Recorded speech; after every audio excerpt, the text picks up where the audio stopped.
ఎడతెరిపిలేని వర్షాలు వరదలతో మహబూబాబాద్ జిల్లా నెల్లికుదురు మండలం రావిరాల గ్రామం చిగురుటాకుల వణికిపోయి అతలాకుతలమైంది. గ్రామంలోని చెరువు కట్ట తెగి ప్రజల కంట కన్నీరు మిగిల్చింది.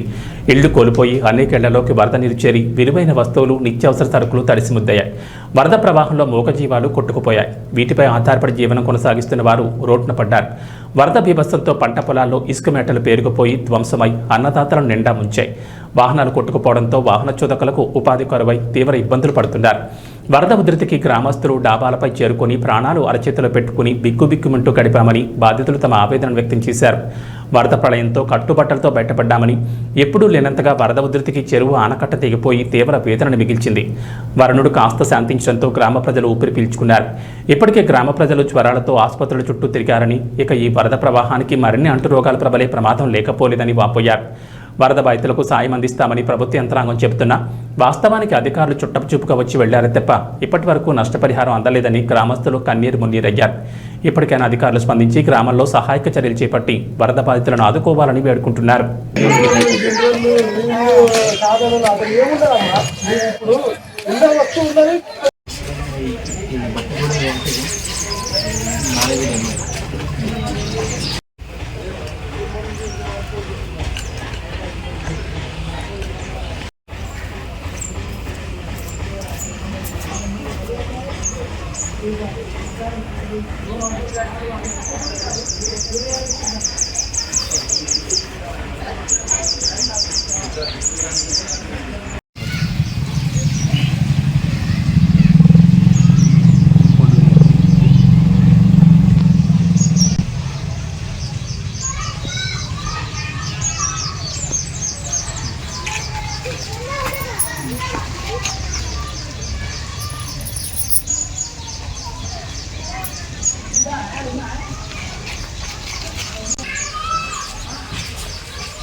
ఇక్కడ గుడిసెకాడ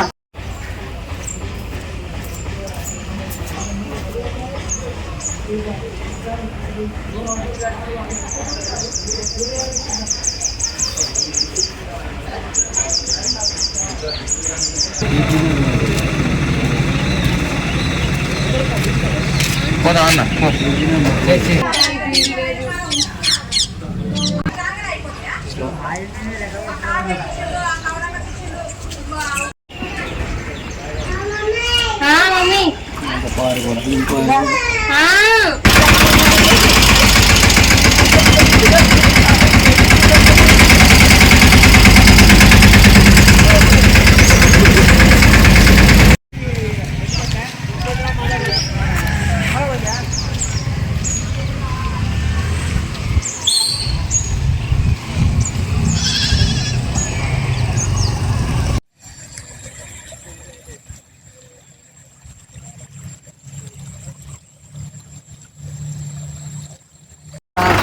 వెనకమండి పిల్లలు సార్ ఇంట్లో బియ్యం బస్తాలు అన్ని ఉప్పు పప్పు అన్ని ఆగమైపోయినాయి. గొడవ ఊలిపోయింది. పిల్లలకు 3 రోజుల నుంచి జ్వరాలు వస్తున్నాయి సార్. అసలు ఇంట్లోకి వచ్చి ఎవరు పట్టించుకున్న వాళ్ళు లేరు, ఎవరు చూసిన వాళ్ళు కూడా లేరు. మాకు రమ్మన్న కూడా ఇంట్లోకి వస్తలేరు, వాసన వస్తుంది అంటున్నారు. మేము ఆ వాసనకు పిల్లలను పెట్టుకొని ఎట్లా ఉండాలి సార్? మేము ఈ అమ్మ నాన్న ముసలోళ్ళు అయిపోయారు, అన్ని ఆగమైపోయినాయి సార్. మాకు ఏం లేకుండా అయిపోయినాయి. తిండి కూడా లేదు మాకు తినడానికి. ఇంట్లో ఏం లేవు, అంత వాసన వస్తుంది. అసలు నీళ్లు కూడా పోస్తలేరు, ఎవరు రమ్మన్నా కూడా లోపలికి. పేరు మార్కెట్ జన్న అండి, మాది రావిరాల గ్రామం, నెల్లికూరు మండలం, మహబూబాబాద్ జిల్లా అండి.